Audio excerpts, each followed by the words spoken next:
retired number 14, is wearing number 14 tonight. Jim Rice, you can see him down inside Fenway Park here getting ready. It's going to be a great night, obviously, for a man who deserves it. Absolutely. I was just wondering if that's the same jersey he wore as a player. What do you think? Maybe not. Yeah. My guess is that's somewhere else. Yeah, that's correct. Tucked away for posterity. It is Jim Rice night. Nick and I will see you after the game, but we have live coverage of the ceremony here at Fenway Park on just a gorgeous evening for baseball, as it should be. Jim Rice gets his number retired. Let's go live to the field for live coverage of that ceremony. And now we are joined on the field by Red Sox play-by-play commentators Don Orsillo and Joe Castiglione for a very special presentation. Thank you, Carl, and good evening, ladies and gentlemen. This past weekend, the National Baseball Hall of Fame welcomed its 2009 class of baseball immortals to Cooperstown. Among this year's inductees was a veritable Fenway Park legend, a hitter admired by teammates, feared by opponents, and respected by all. 32 players who have played for the Red Sox now reside in Cooperstown. Yet only 4 spent their entire careers wearing the same Boston uniform. Tonight, Red Sox principal owner John Henry, Chairman Tom Werner, President and CEO Larry Lucchino, and the entire Red Sox organization are honored to celebrate a man who has been a Red Sox player, coach, instructor, and media personality for nearly 4 decades. Entering from the area that he patrolled for so many years, won't you please welcome one of the most feared and prolific players in Red Sox and Major League history, and the newest member of Cooperstown Baseball Hall of Fame, number 14, Jim Rice.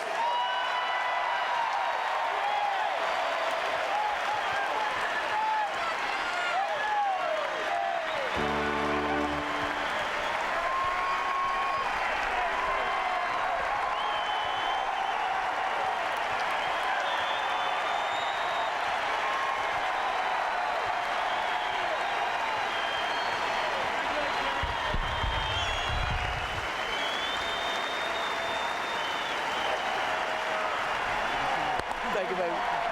Appreciate it. Thank you.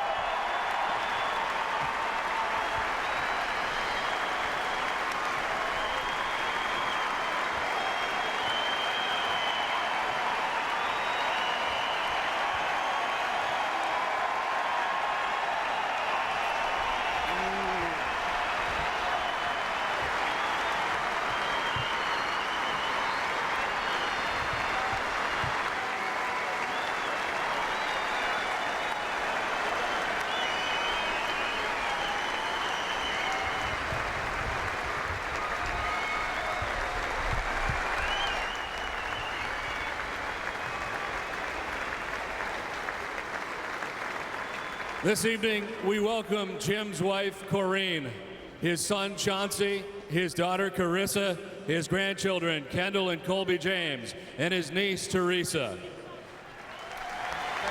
For 38 years, the name Jim Rice has epitomized the very best that the Boston Red Sox represent.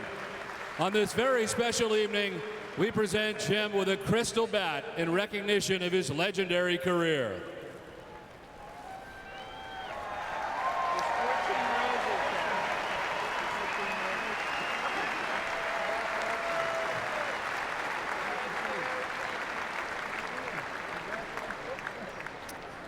Tonight, we also welcome back a few friends who have accompanied Jim on his Hall of Fame journey. Jim's professional career began in 1971 when the Boston Red Sox used their first-round pick to select a multi-sport star out of Anderson, South Carolina. He began a meteoric rise through the club's farm system, and tonight, we welcome his first professional manager, Red Sox player development consultant, Dick Berardino.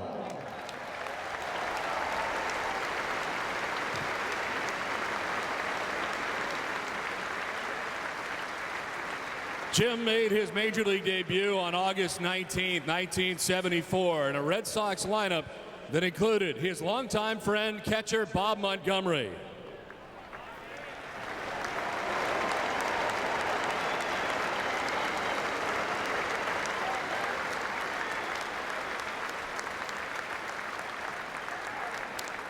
Jim's first full season came during that magical summer of 1975 when he played alongside fellow rookie phenom and Gold Dust twin Fred Lynn, the year's most valuable player.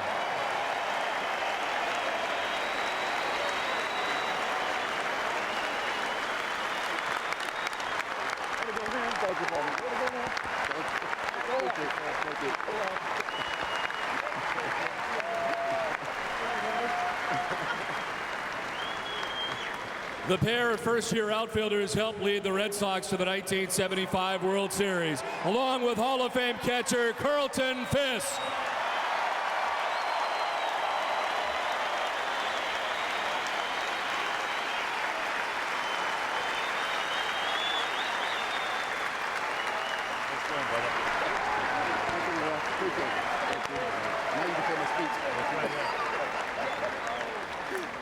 Over the next 15 years, Jim would play with some of the best Red Sox teams in history, alongside players like Hall of Fame pitcher Dennis Eckersley.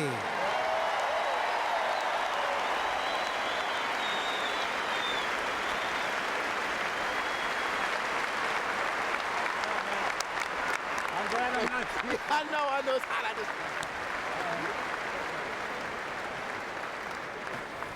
For a decade and a half, Jim would lead the Red Sox with his thunderous bat, propelling the team to the 1986 World Series, along with Red Sox Hall of Fame pitcher Bob Stanley.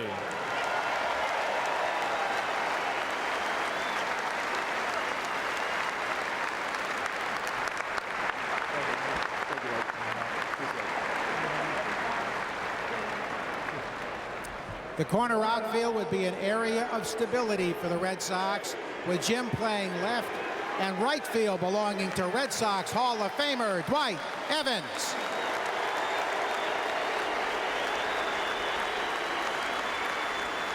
Glad this is almost over, brother. I am, Dewey. I am.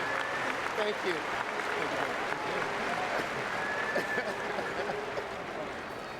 The wording on Jim's Hall of Fame plaque is a testament to his great career. It reads, with titanic strength and an innate ability to hit all fields. Batted .298 with 382 home runs, 1,451 RBI. Only player with 3 straight 35 home run, 100 RBI, and 200 hit seasons. He hit 20 or more home runs 11 times and totaled 8 100 RBI seasons.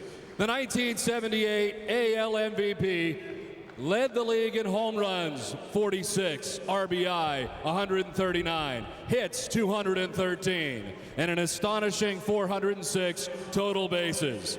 An 8-time All-Star, led the AL in total bases 4 times, home runs 3 times, and twice in RBIs and slugging percentage. Yet beyond these towering numerical achievements, the story of this Hall of Famer can best be expressed by the teammates, opponents, friends, and fans who saw his impact every single day. We now ask that you direct your attention to the center field video board. The hardest working guy we've ever had has been Jimmy Rice. I can remember watching Jimmy hit during those early years down there when we were in the instruction league in particular. You knew he had raw talent, you know, and I just would always try to just tell him that, you know, he's a good player, he's a good hitter, and, you know, rely on that. Jimmy was a monster in '78. He just started off just bombing right away. Long drive, deep left center field, hanging up, and into the screen, home run. It wasn't just the homers. I mean, every time he hit the ball, it was a bullet somewhere. I remember him as a man among boys. He was an intimidating presence, and he wreaked plenty of havoc on the old Orioles. Begin it. Tie ball game. When Jim Rice came to the plate, it was, the only way I could compare it is, in his prime, he was like David Ortiz the last couple of years. It's just, you didn't want to face Jim. There's a drive out to left field, and it's gone. Home run for Jim Rice. Every time I'm struggling, he come to me and he want me to do good, man. I really appreciate that from him. And he always watch. That's a great hitter that he was. He can tell when things are going down, when things are going wrong, you know what I'm saying? And pretty much every time he come to me and give me a hands up with whatever he see out there. Rice, to me, did more to help himself than any kid we've had around here. And you could recognize that when you first saw him. Runners go, and Rice nails it deep to left center, and it is going to be gone. He'd hit balls that were low and away, up and in, low and in, up and away. Hit him out of the ballpark. You didn't know how to pitch this guy. The ball jumped off his bat. It was just a different sound. And there he goes. It was just extra special. I saw him play, and he was one of the most feared hitters in baseball. It took too long for him to get in the Hall of Fame, but it is so richly deserved, and he now stands along, as you said, Ted Williams and Carl Yastrzemski as people who will be remembered for their great play next to the Green Monster. He took over for one of the best left fielders that ever played the game in Carl Yastrzemski. I always knew that Jimmy was a good outfielder, but one thing that people don't talk about is Jimmy had a great arm. When he'd go in a corner, he had pinpoint control when he threw across his body to second base. There are, I think, 30 or 32 Red Sox in the Hall of Fame, but Jim is one of 4 players in that group who played his entire career with the Red Sox. And the names, you only need mention their first name: Bobby, Ted, Yaz, and Jim.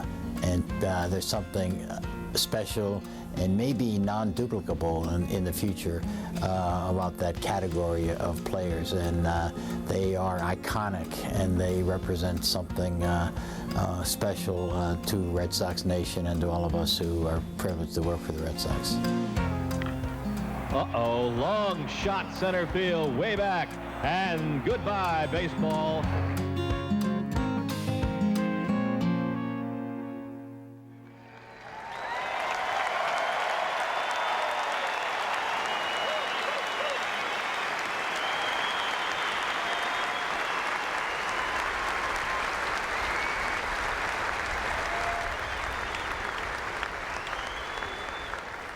In honor of your legendary career and the way you have always represented the Boston Red Sox, tonight we retire the number 14 that you wore for so many years. With help from the man who just last season saw his own number retired, tonight we greet a friend and mentor whom you called your personal hitting instructor. Unveiling Jim's immortalized number on the right field facade, please welcome Mr. Johnny Pesky.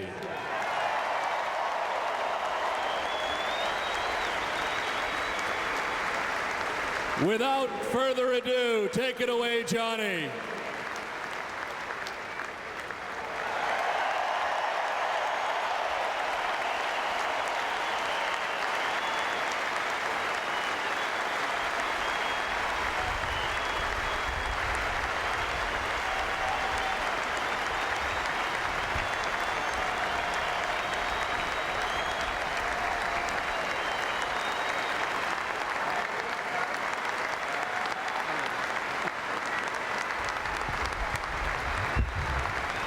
After 16 prolific seasons and a 4-decade career with the Red Sox organization, your number 14 is one of only 8 retired here at Fenway Park. You are now a Hall of Famer, and your unique place will forever be etched in the 108-year history of the Boston Red Sox. Jim, congratulations.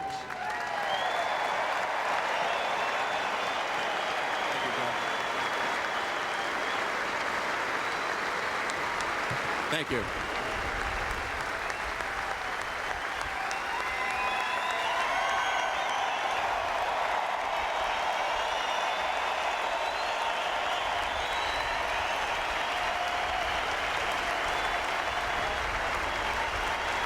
Thank you.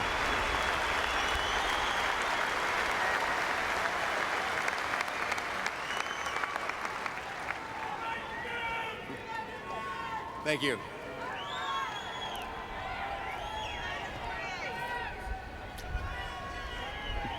Thank you.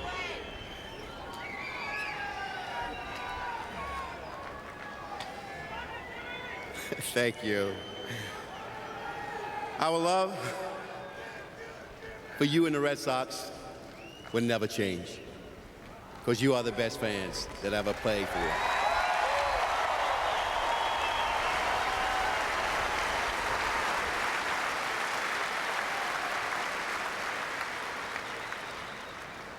I would like to start by thanking the Yorkie family, majority owners of the Boston Red Sox from 1933 and remaining owners for 44 seasons.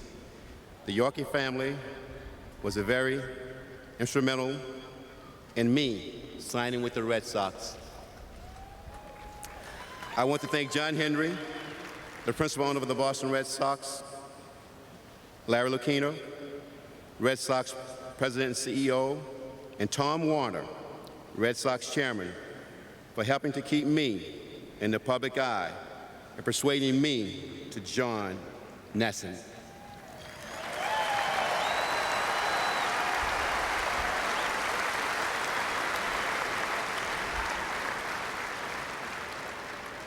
Thank you to the New England Sports Network, NESN, for their willingness to take a chance on me. When I came here to this historic ballpark called Fenway, at the end of the '74 season, I could not have imagined that I would be blessed not only to spend my entire career in the Red Sox organization, but that I would be standing here one day in front of Red Sox Nation, to the best fans in baseball, having my number 14 retired, with such greats as Cronin, Dorr, Pesky, Williams, Yaz, and Fisk.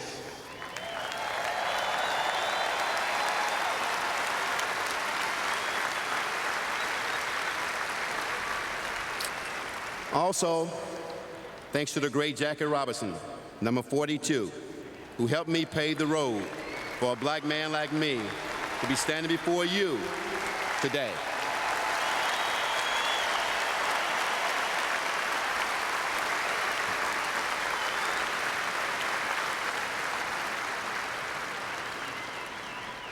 I have been on an emotional high since January, and I'm thrilled, honored, and humbled to have all of you here to share this moment with my family and me.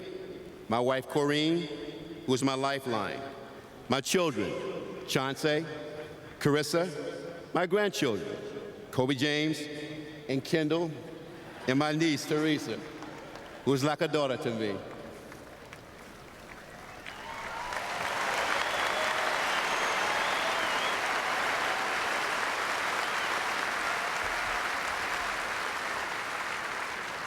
I would like to thank some of my fellow teammates who are here to support me today. Hall of Famer, I don't think he's here, but he was at the Hall of Fame, and I really appreciate it. Yaz told me you got between 5 and 8 minutes, and after 8 minutes, he was gone. So, Carl Yastrzemski.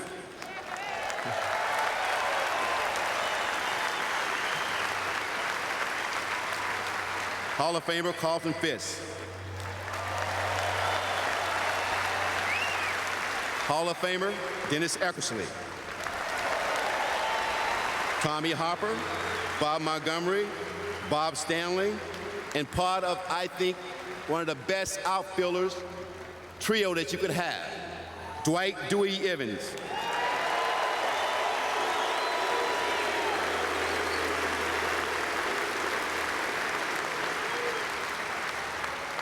And you can't forget when they said in Arizona, there's gold in those hills. When Freddie Lynn came here, we became the Gold Dust Twins. Thank you, Freddie.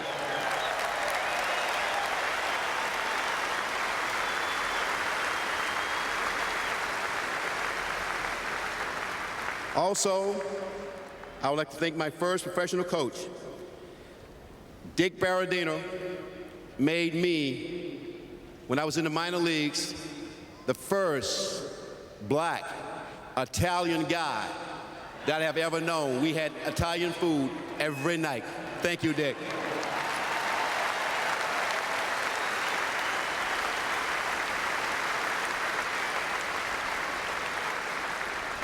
Also, I would like to say hello and thank you to Jerry Rimdog Remy.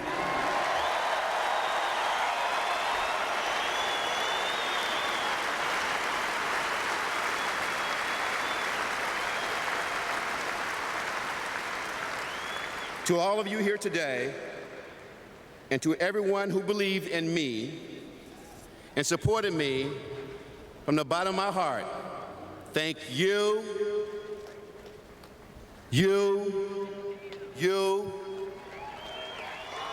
and you. Thank you.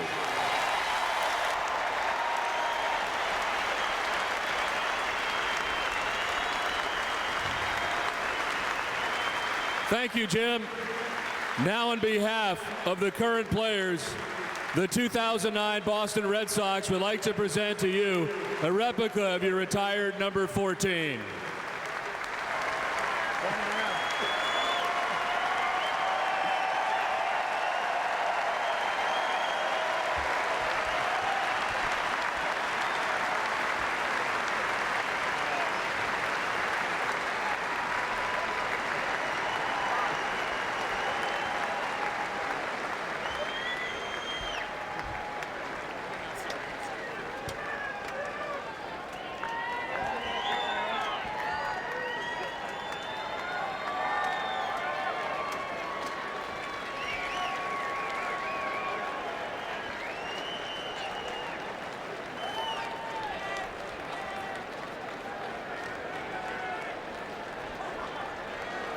As we continue our celebration of Jim Rice's career, we now invite Jim to the pitcher's mound, where he will deliver our ceremonial first pitch to his teammate and friend of many years, Dwight Evans.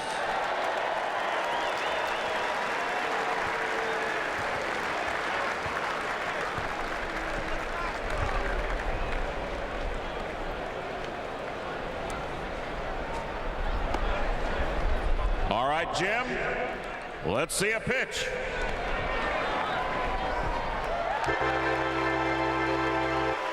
Thank you, Jim.